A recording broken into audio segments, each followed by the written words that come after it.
ಎಲ್ಗೂ ಜೈ ಭೀಮ್. ತಮಿಳುನಾಡಿನ ವೀರ ಯೋಧರು, ನಮ್ಮ ಸಮುದಾಯದ ಹೆಮ್ಮೆಯ ಪುತ್ರ, ತಮಿಳುನಾಡಿನ ಹೋರಾಟಗಾರರಾದಂಥ ವಂಡಿ ವೀರನ್ ಅವರ ಇವತ್ತು ಹುತಾತ್ಮ ಆಗಿರೋ ದಿನಾಂಕ 20/8/1771 ದೇಶಕ್ಕಾಗಿ ತನ್ನ ಪ್ರಾಣವನ್ನು ಅರ್ಪಣೆ ಮಾಡಿದಂಥ ವಂಡಿ ವೀರನ್ ಅವರನ್ನು ಇಡೀ ದೇಶಾದ್ಯಂತ ಇವತ್ತು ಸ್ಮರಣೆ ಮಾಡ್ತಾ ಇದೆ. ಈ ಇತಿಹಾಸವನ್ನು ಮನುವಾದಿಗಳು ಹೊರಗಡೆ ತಂದಿಲ್ಲ. ನಮ್ಮ ಕೆಲಸ ಏನಂದರೆ ಇಂಥ ವಿಚಾರಗಳನ್ನು ಹೊರಗಡೆ ತಂದು ಈ ಸಮಾಜಕ್ಕೆ ಮುಟ್ಟಿಸುವಂಥ ಕೆಲಸ ಮಾಡಬೇಕಾಗಿದೆ. ಲೆಕ್ಕ ಹಾಕ್ಕೊಂಡ್ರೆ ಅವ್ರು ತೀರ್ಕೊಂಡಿರೋದು 20/8/1771 ಅಂದರೆ 252 ವರ್ಷ ಆಗಿದೆ. ಆ ಇತಿಹಾಸವನ್ನು ಮರೆಮಾಚಿದ್ದಾರೆ. ನಾವು ಇವತ್ತು ಬಿಲ್ಕುಲ್ ಓಪನ್ ಮಾಡಿಬಿಡೋಣ. ಅವ್ರು ಏನಂದರೆ ಅವರು ಹೋರಾಟ ಮಾಡೋಕ್ಕೆ ಕಾರಣ, ಈಸ್ಟ್ ಇಂಡಿಯಾದವರು ಒಂದು ಘೋಷಣೆ ಮಾಡ್ತಾರೆ. ನಮ್ಮ ಮಹಲ್ಗೆ ಬಂದು, ಅಂದರೆ ಅವರ ಬಿಲ್ಡಿಂಗ್ ಬಂದುಬಿಟ್ಟು ಯಾರು ಗಂಟೆನ ಬಾಲಿಸ್ತಾರೋ 12 ಗಂಟೆಗೆ, ಆವತ್ತು ನಾವು ಈ ದೇಶವನ್ನು ಬಿಟ್ಕೊಡೋಕ್ಕೆ ರೆಡಿ ಇದ್ದೀವಿ ಅಂತೇಳಿ ಘೋಷಣೆ ಮಾಡ್ತಾರೆ. ಘೋಷಣೆ ಮಾಡಿದಾಗ ಅಲ್ಲಿರುವಂಥ ನಮ್ಮ ವೀರರು ಚರ್ಚೆ ಮಾಡ್ತಾ ಇರ್ತಾರೆ, ಯಾರು ಹೋಗೋದು ಅಂದ್ಬಿಟ್ಟು. ಆವಾಗ ವಂಡಿ ವೀರನ್ನು ತೀರ್ಮಾನ ತಗೊತಾರೆ, ನಾನು ಹೋಗ್ತೀನಿ ಅಂತೇಳಿ. ಸೀದಾ ಅವ್ರ ಮಹಲ್ ಹತ್ರ ಹೋಗ್ಬಿಟ್ಟು ಗೇಟ್ ಹತ್ರ ಹೋದ ತಕ್ಷಣ ಗೇಟಲ್ಲಿರುವಂಥ ವ್ಯಕ್ತಿ ನಿಲ್ಲಿಸ್ತಾನೆ, ಯಾರು ನೀನು ಅಂತೇಳಿ. ನಾನು ಕುದುರೆಗಳ ರಿಪೇರಿ ಮಾಡೋನು, ಕುದುರೆಗಳಿಗೆ ಲಾಲ ಕಟ್ಟೋನು, ನಾನು ನೋಡಬೇಕು ಅಂತ ಹೇಳಿದ ತಕ್ಷಣ ಸರಿ ಅಂದ್ಬಿಟ್ಟು ಕಳಿಸ್ಬಿಡ್ತಾರೆ. ಆಗ ಟೈಮು ರಾತ್ರಿ ಆಗಿರುತ್ತೆ, ಅಷ್ಟು ಕಂಡಿಡಿಯೋಕ್ಕಾಗಲ್ಲ, ಅವ್ರನ್ನ ಕಳಿಸ್ಬಿಡ್ತಾರೆ. ಅವ್ರು ಹೋಗ್ಬಿಟ್ಟು ಪ್ಲ್ಯಾನ್ ಮಾಡ್ತಾ ಇರ್ತಾರೆ, 12 ಗಂಟೆ ಆಗಿದ್ದನ್ನ ಕಾಯ್ತಾ ಇರ್ತಾರೆ, ನಾನು ಹೋಗಬೇಕು ಅಂದ್ಬಿಟ್ಟು. ಆ ಸಮಯದಲ್ಲಿ ಸೈನಿಕರೆಲ್ಲ ಬಂದುಬಿಡ್ತಾರೆ. ಸೈನಿಕರೆಲ್ಲ ಬಂದ ತಕ್ಷಣ ಅಲ್ಲಿ ಲಾಲ ಅಂದರೆ ಕುದುರೆಗಳನ್ನ ಕಟ್ಟುವಂಥ ಒಂದು ಕೊಠಡಿ ಇರುತ್ತೆ.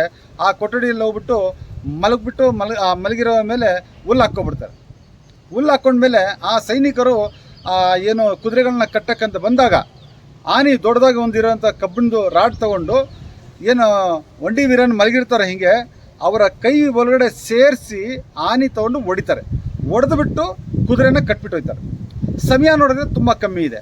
ನಾನು 12 ಗಂಟೆಯಲ್ಲಿ ಗಂಟೆ ಬಾರಿಸಿ ನನ್ನ ದೇಶಕ್ಕೆ ಸ್ವಾತಂತ್ರ್ಯ ಸಿಗುತ್ತಂತೇಳಿ ವಂಡಿ ವೀರನ್ನು ಏನು ಯೋಚನೆ ಮಾಡ್ತಾರೆ ಅಂದರೆ, ನನ್ನ ಪ್ರಾಣಕ್ಕಿಂತ ನನ್ನ ದೇಶಕ್ಕೆ ಸ್ವಾತಂತ್ರ್ಯ ಸಿಗೋದು ಮುಖ್ಯ, ದೇಶದಲ್ಲಿ ಇರುವಂಥ ಜನರು ಆರೋಗ್ಯವಾಗಿರಬೇಕು ಅಂತೇಳಿ ಏನು ಮಾಡ್ತಾರೆ, ಅವರ ಕೈಯನ್ನು ಅವರೇ ನೇರವಾಗಿ ಕಟ್ ಮಾಡ್ಕೊಬಿಡ್ತಾರೆ. ಇಷ್ಟು ಕಟ್ ಮಾಡ್ಕೊಬಿಟ್ಟು ಆ ಬಟ್ಟೆಯನ್ನು ಸುತ್ತಕೊಂಡು ರಾತ್ರಿ 12 ಗಂಟೆ ಆಗ್ತಾ ಇನ್ನೇನು 2-3 ನಿಮಿಷ ಇರುತ್ತೆ, ಅಷ್ಟರಲ್ಲಿ ಅವ್ರು ಹೋಗ್ಬಿಟ್ಟು ಮಹಲ್ ಮೇಲೆ ಹೋಗ್ಬಿಟ್ಟು ಅಲ್ಲಿರುತ್ತೆ ಗಂಟೆ, ಆ ಗಂಟೆನ ಬಾರಿಸ್ಬಿಡ್ತಾರೆ. ಗಂಟೆ ಬಾರಿಸಿದ ತಕ್ಷಣ ಇಡೀ ಸೈನಿಕರೆಲ್ಲ ಎಚ್ಚರವಾಗಿಬಿಟ್ಟು ಒಂದು ಕಡೆ ಕತ್ತಿಗಳು, ಒಂದು ಕಡೆ ಗುಂಡುಗಳು, ಒಂದು ಕಡೆ ತುಪಾಕಿ ಇದನ್ನ ಬಾರಿಸೋದು ಸ್ಟಾರ್ಟ್ ಮಾಡ್ತಾರೆ. ಆದರೆ ವಂಡಿ ವೀರನ್ನು ಧೈರ್ಯಸ್ಥ ವೀರ ಯೋಧರಾಗಿರೋದ್ರಿಂದ ಅವರು ಆ ಕಡೆ ಈ ಕಡೆ ಜಂಪ್ ಮಾಡಿ ಬಚಾವ್ ಆಗ್ಬಿಟ್ಟು ನಮ್ಮ ನಗರಕ್ಕೆ ಬಂದುಬಿಡ್ತಾರೆ. ನಗರದಲ್ಲಿ ಬಂದುಬಿಟ್ಟು ಪ್ರತಿಯೊಬ್ಬರಿಗೂ ಹೇಳ್ತಾರೆ, ನಾನು ಇವತ್ತು ಬ್ರಿಟಿಷರನ್ನ ಓಡಿಸೋಕ್ಕೆ ಒಂದು ದೊಡ್ಡ ಸಾಧನೆ ಮಾಡಿದ್ದೀನಿ. ಈ ಸಾಧನೆ ಮಾಡೋಕ್ಕೆ ನಮ್ಮ ಪೂರ್ವಿಕರ ಇತಿಹಾಸ ನಾನು ಅಲ್ಪ ಸ್ವಲ್ಪ ತಿಳ್ಕೊಂಡಿದ್ದಕ್ಕಾಗಿ ನಮ್ಮ ಜನರ ಕಷ್ಟವನ್ನು ನೋಡಲಾರದೆ ಇವತ್ತು ಈಸ್ಟ್ ಇಂಡಿಯಾ ಅವ್ರನ್ನ ಓಡಿಸ್ಬೇಕಂತೇಳಿ ನನ್ನ ಕೈಯನ್ನು ಕತ್ತರಿಸಿಕೊಂಡು ಇವತ್ತು ನನ್ನ ದೇಶಕ್ಕೆ ಸ್ವಾತಂತ್ರ್ಯ ತಂದು ಕೊಟ್ಟಿದ್ದೀನಿ ಅಂತೇಳಿ ಆವಾಗ 1771 ಘೋಷಣೆ ಮಾಡ್ತಾರೆ. ಆಗ ವೀರ ಮರಣ ಹೊಂದಿರುವಂಥ ಮಹಾನ್ ಚೇತನ ವಂಡಿ ವೀರಣ್ಣನ್ನು ತಮಿಳುನಾಡಲ್ಲಿ ಇವತ್ತು ಅವರ ದೇವಸ್ಥಾನಗಳನ್ನ ಕಟ್ಕೊಂಡು, ಫೋಟೋಗಳನ್ನ ಇಟ್ಕೊಂಡು, ಪೂಜೆ ಮಾಡಿಕೊಂಡು ಪ್ರತಿ ವರ್ಷ ಅವರ ಜಯಂತಿ ಅಥವಾ ಮತ್ತು ತೀರ್ಕೊಂಡಿದ್ದ ದಿನವನ್ನು ಅವರ ಇತಿಹಾಸವನ್ನು ತಿಳಿಸೋ ಜೊತೆಗೆ ಇವತ್ತು ತಮಿಳುನಾಡಲ್ಲಿ ಎಲ್ಲರೂ ವೀರರಾಗಿ ಮೀಸೆ ಬಿಟ್ಕೊಂಡು ನಮ್ಮ ಸಮುದಾಯ, ಅವರು ಅರುಂಧತಿ ಸಮುದಾಯದವರು. ಅರುಂಧತಿ ಸಮುದಾಯ ಅಂತ ಅರ್ಥ ಆಗುತ್ತಲ್ಲ, ಯಾರದೇ ಮದುವೆ ಆಗಿದ್ದರೂ ಕೂಡ ಆಕಾಶಕ್ಕೆ ತೋರಿಸ್ತಾರೆ ಅರುಂಧತಿ ನಕ್ಷತ್ರ ಅಂತೇಳಿ. ಆ ನಕ್ಷತ್ರ ಕುಲದ ಸಮುದಾಯದ ಮಹಾನ್ ಚೇತನ ವಂಡಿ ವೀರನವರ ಇವತ್ತು ತೀರ್ಕೊಂಡಿದ್ದ ದಿನ ಇವತ್ತು ನಾವೆಲ್ಲ ಸ್ಮರಣೆ ಮಾಡಬೇಕು. ಈ ಇತಿಹಾಸವನ್ನು ನಮ್ಮನ್ನು ಮನುವಾದಿಗಳು ತಿಳ್ಕೊಳ್ಳೋಕ್ಕೂ ಬಿಡಲಿಲ್ಲ, ಅವರು ಕೂಡ ತೋರಿಸಿಲ್ಲ. ಅದಕ್ಕಾಗಿಯೇ ಇವತ್ತು ಪ್ರತಿಯೊಬ್ಬರು ಕೂಡ ವಂಡಿ ವೀರನ ಕಥೆಯನ್ನು ಹೇಳೋಕ್ಕೆ ಸ್ಟಾರ್ಟ್ ಮಾಡಿದ್ದಾರೆ. ಇನ್ನು ನಿಲ್ಲೋದಿಲ್ಲ, ಎಲ್ಲೂ ನಿಲ್ಲೋದಿಲ್ಲ, ಇದು ಮುಂದುವರಿಸ್ತಾ ಇರ್ತದೆ. ತಮಿಳುನಾಡಿಂದ ಇವತ್ತು ಬೆಂಗಳೂರು ಬಂದಿದೆ, ಬೆಂಗಳೂರಿಂದ ಇಡೀ ದೇಶಕ್ಕೆ ಹರಡುವಂಥ ಕೆಲಸ ನಾವು ಮಾಡಬೇಕಾಗಿದೆ.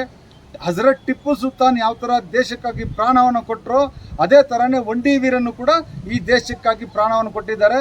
ಇವ್ರನ್ನ ರಾಜ್ಯ ಮತ್ತು ಕೇಂದ್ರ ಸರ್ಕಾರದಿಂದ ಇವರ ಜಯಂತಿಗಳನ್ನು ಮಾಡಬೇಕಂತೇಳಿ ಮಾನ್ಯ ನರೇಂದ್ರ ಮೋದಿ ಅವರಿಗೆ ನಾನು ಮನವಿ ಮಾಡಿಕೊಳ್ಳುತ್ತಾ, ತಮಿಳುನಾಡು ಸರ್ಕಾರಕ್ಕೂ ಕೂಡ ನಾನು ಮನವಿ ಮಾಡಿಕೊಳ್ಳುತ್ತಾ, ಇವತ್ತು ವಂಡಿ ವೀರನವರ ಕಥೆಗಳನ್ನು ಪುಸ್ತಕದ ರೂಪದಲ್ಲಿ ಬರಬೇಕಾಗಿದೆ.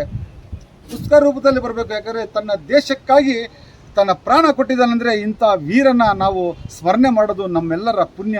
ಅದಕ್ಕೆ ದೊಡ್ಡವರು ನಮ್ಮವರು ಒಂದು ಮಾತು ಹೇಳಿದ್ದಾರೆ, దేశమంటే మట్టి కాదు, దేశమంటే మట్టి కాదు, దేశమంటే మనుషులు, ದೇಶమంటే ಮನುಷ್ಯರು ಅಂತ ನಮ್ಮ ಹಿರಿಯರು ಗಾದೆ ಹೇಳಿರೋ ಮಾತು. ಗಾದೆ ಅನ್ನೋದಕ್ಕಿಂತ ಸತ್ಯಾಂಶ ಹೇಳಿರೋ ಮಾತನ್ನು, ದೇಶ ಅಂದರೆ ಬರೀ ಮಣ್ಣು ಕಲ್ಲು ಗುಡ್ಡೆ ಅದಲ್ಲ, ದೇಶ ಅಂದರೆ ದೇಶದಲ್ಲಿ ಇರುವಂಥ ಜನರಿಗೋಸ್ಕರ ಹೋರಾಟ ಮಾಡಿರುವಂಥ ಒಂಟಿ ವೀರನ್ನ ಇವತ್ತು ನಾವು ಸ್ಮರಣೆ ಮಾಡ್ತಾ ಇದ್ದೀವಿ. ಜೈ ಒಂಟಿ ವೀರನ್ನ ಅಂತ ಅವ್ರಿಗೆ ಹೇಳ್ತಾ ನನ್ನ ಮಾತು ಮುಗಿಸ್ತೀನಿ. ಜೈ ಭೀಮ್, ಜೈ ಕಾಂಚೀರಾಮ್.